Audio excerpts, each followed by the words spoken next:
আসসালামু আলাইকুম, সবাই কেমন আছেন? আশা করি সবাই ভালো আছেন।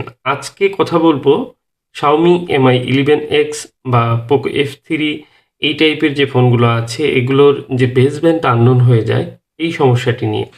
এই ফোনটি কুরিয়ারের মাধ্যমে পাঠিয়েছেন আর উনি এক্সট্রা করে একটি ব্যাক সেল এবং একটি ব্যাটারি দিয়েছেন। Poco F3 ফোনটি কিন্তু অনেকের কাছেই এটি পছন্দ ছিল, জনপ্রিয় একটি ফোন ছিল। আর এই ফোনটি এখনও অনেকেই ব্যবহার করে থাকেন। তবে বেসব্যান্ড আননোন সমস্যাটি অনেকেই সম্মুখীন হচ্ছেন। এর ফলে কিন্তু ফোনে নেটওয়ার্ক সমস্যা দেখা দেয় এবং কল করা যায় না বা ইন্টারনেট ব্যবহার করা কঠিন হয়ে পড়ে। আর এই বেসব্যান্ড আননোন সমস্যাটি কিভাবে অ্যাকচুয়ালি তৈরি হয়? বেসব্যান্ড আননোন সমস্যাটি কিন্তু হার্ডওয়্যার বা সফটওয়্যার উভয়টি থেকে হতে পারে। তো ফোনের হিস্টোরি অবশ্যই জানতে হবে। যেমন এই ফোনটির বিষয়ে জানিয়েছেন ফোনটি এর আগে কোনো ধরনের কাজ করা হয়নি। অ্যাকচুয়ালি এই ফোনটি ইউজ করতে করতে হুট করে হিট হতে হতে অনেক সময় দেখা যায় যে বেসব্যান্ড আননোন চলে আসে, সিমের নেটওয়ার্কটি ছেড়ে দেয়। এই সমস্যাটি হয় এবং অনেক সময় কিন্তু এটি আবার কিছুক্ষণের জন্য সমাধান হলেও আবার বারবার একই সমস্যা হতে থাকে। তো এর জন্য আমরা অ্যাকচুয়ালি কী করতে পারি?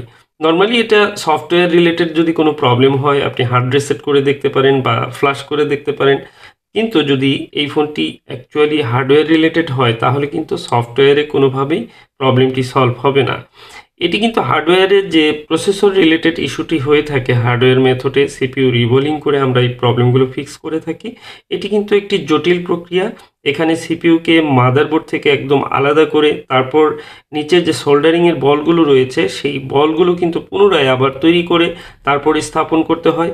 এই কাজটি অত্যন্ত দক্ষতার সাথে করতে হয়, কারণ সামান্য ভুল হয়ে গেলে মাদারবোর্ড কিন্তু অপূরণীয় ক্ষতি হবে। দেখুন এই ফোনটিতে বেসব্যান্ড আননোন রয়েছে এবং কি সিম অলরেডি ইনস্টল করা আছে, বাট এই ফোনটিতে সিম পাচ্ছে না। দেখুন IMEI শো করছে না। তো এটি হচ্ছে সমস্যা মূলত, কিন্তু ফোনটি কিন্তু সম্পূর্ণ রানিং রয়েছে। আর যেহেতু একটি রানিং ফোন, সো এই ফোনটিতে কাজ করতে গেলে ফোনটি যেন ডেড না হয়ে যায় সেই বিষয়টি অবশ্যই খেয়াল রেখে কাজ করতে হবে। আর যেহেতু এই সিপিইউ রিবোলিং করতে গেলে ফোনটি ডেড হওয়ার ঝুঁকি থাকে, আর এজন্য প্রয়োজন একটি অভিজ্ঞ টেকনিশিয়ান যার মাধ্যমে আপনি এই কাজটি করবেন। আনাড়ি হাতে এই কাজটি করতে গেলে হিতের বিপরীত হতে পারে। সিপিইউ রিবোলিং সবসময় সফল হবে এমন কোনো গ্যারান্টি নেই। অন্যান্য হার্ডওয়্যার বা সফটওয়্যার সমস্যার কারণেও কিন্তু বেসব্যান্ড আননোন দেখা দিতে পারে। সো আপনারা যদি সিপিইউ রিবোলিংটি পারফেক্টভাবে করেন তাহলে প্রবলেমটি ফিক্স না হলেও অন্তত আগের পর্যায়ে কিন্তু ফোনটি থাকবে। তো সাধারণত আমরা যে কাজগুলো সিপিইউ রিবোলিং করে ফিক্স করি, এ ধরনের কাজগুলো ইউটিউবে অনেক আগেই কিন্তু আমি আপলোড করেছি। এই মডেলের অনেকগুলো ফোনের ভিডিও রয়েছে এবং কি সেম এই ভিডিও দেখেই কিন্তু এই ফোনটি আমার কাছে পাঠিয়েছেন। উনি জানিয়েছেন যে একই ধরনের প্রবলেম আমার ফোনটিতে হচ্ছে, আশা করি এই প্রবলেমটি আপনি ফিক্স করে দিবেন। তো যাই হোক, ওনার ফোনটি আমি এই প্রবলেমটি ফিক্স করার চেষ্টা করব। দেখুন ফোনটি একদমই ফ্রেশ রয়েছে, মানে এখনও পর্যন্ত সিপিইউতে বা মাদারবোর্ডে হার্ডওয়্যারে কোনো ধরনের কাজ করা হয়নি। তো এই কাজটি যদি সম্পূর্ণ করা যায় আশা করছি যে ফোনটির যে প্রবলেমটি সেটি সলভ হয়ে যাবে।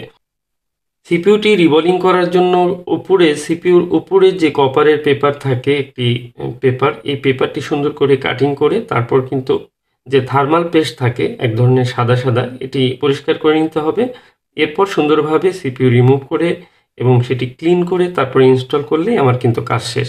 আসলে এই প্রবলেমটি ফিক্স করা যায় কিনা এবং কি ছোট্ট করে ভিডিওটি আসলে শেয়ার করার জন্য চেষ্টা করেছি। দুঃখিত যে মাইক্রোস্কোপের ভিডিওটি আসলে আমার একটু প্রবলেমের কারণে আমি শেয়ার করতে পারিনি। আপনারা চাইলে এ ধরনের অনেকগুলো ভিডিও কিন্তু আমার দেওয়া আছে, সেই ভিডিও থেকে আপনারা দেখে নিতে পারেন। তো যেহেতু সিপিইউ র্যাম রিভলভ করে আমি ইনস্টল করেছি, এবার আমি ফোনটি অন করলাম। যেহেতু ফোনটি অন হচ্ছে, আমার প্রবলেমটি আসলে ফিক্স হয়েছে কিনা সেই বিষয়টি আমরা এখন দেখব। তো আশা করি ভিডিওটি আপনাদের জন্য একটু তথ্যপূর্ণ ছিল এবং যে গুরুত্বপূর্ণ মেসেজটি ছিল যে এই প্রবলেমটি হলে আপনারা কিভাবে সেটি সমাধান করতে পারবেন সেই বিষয়ে একটি ধারণা দিলাম। তো দেখুন ফোনটি অন হয়েছে সম্পূর্ণ। এবার ফোনটি অন করে তারপর ফোনের যে অন্যান্য বিষয়গুলো রয়েছে এবং সিম পেয়েছে কিনা, অলরেডি দুটি সিম এই ফোনটিতে ইনস্টল করা রয়েছে।